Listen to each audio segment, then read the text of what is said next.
And now I give the floor to the representative of United Arab Emirates. Mr. President, I thank Assistant Secretary General Mr. Khalid Khiyari and Director of Operations and Advocacy, Ms. Edem Wasornu, for their briefings on the catastrophic situation in Sudan. And while I agree with what Mr. Hudson said about the importance of Sudan transitioning to a civilian-led government and one that is free from the control of extremist forces, I express regret that he has also used the opportunity to repeat false and unfounded allegations against the UAE, which we categorically reject. Mr. President, as we speak, fighting continues unabated across the country. Despite repeated calls from the Quad and others to secure a humanitarian truce that would enable a surge of life-saving assistance into and across Sudan, the warring parties choose to continue their military operations and violate international law.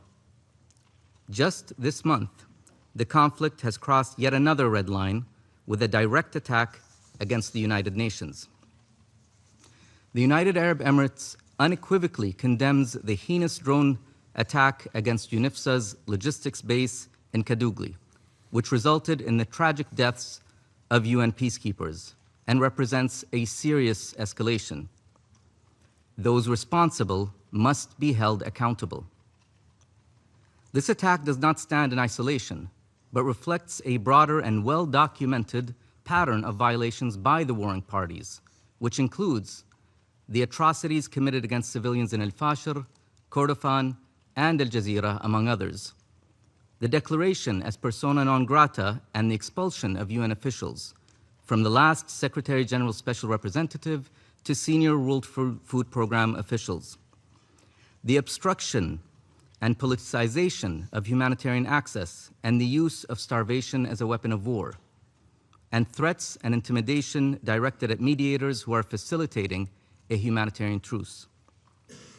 These actions directly undermine mediation efforts and the UN's ability to protect civilians and deliver life-saving aid. Amid the fog of war, one fact is beyond dispute. Both sides have committed war crimes. This is not conjecture. The atrocities by the Rapid Support Forces and its allies are well known, and the evidence of crimes by the Sudanese armed forces and their allied Islamist groups is mounting, including recent reports of systematic, ethnically motivated atrocities. Mr. President, the international community must not stand by as this ongoing civil war creates dangerous space for extremist and terrorist networks to regroup, recruit, and finance themselves, generating spillover risks for Sudan's neighbors and the wider region.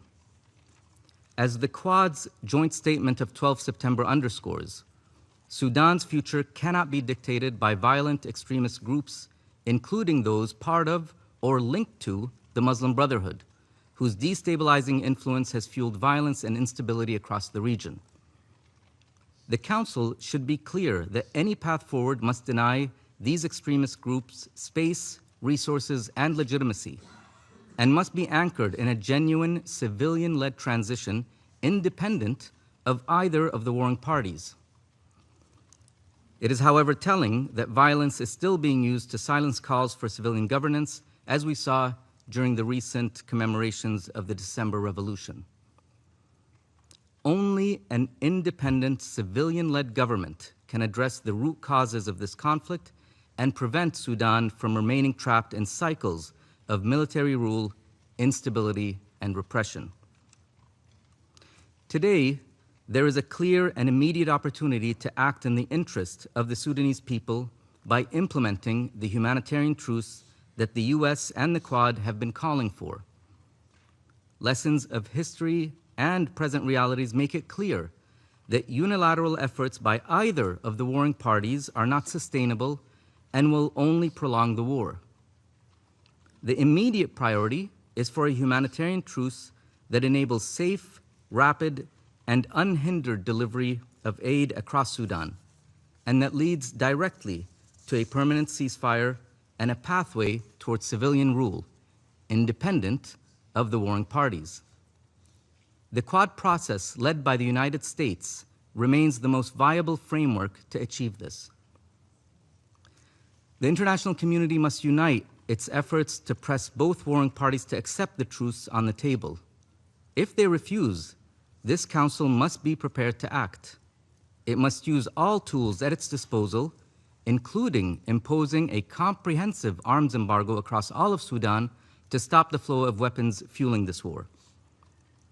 Mr. President, the UAE's commitment to the Sudanese people is long-standing and unwavering.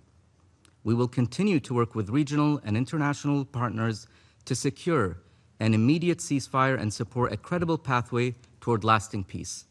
Thank you, Mr. President. I thank the representative of the United Arab Emirates for the statement. There are no more names inscribed on the list of speakers. The meeting is adjourned.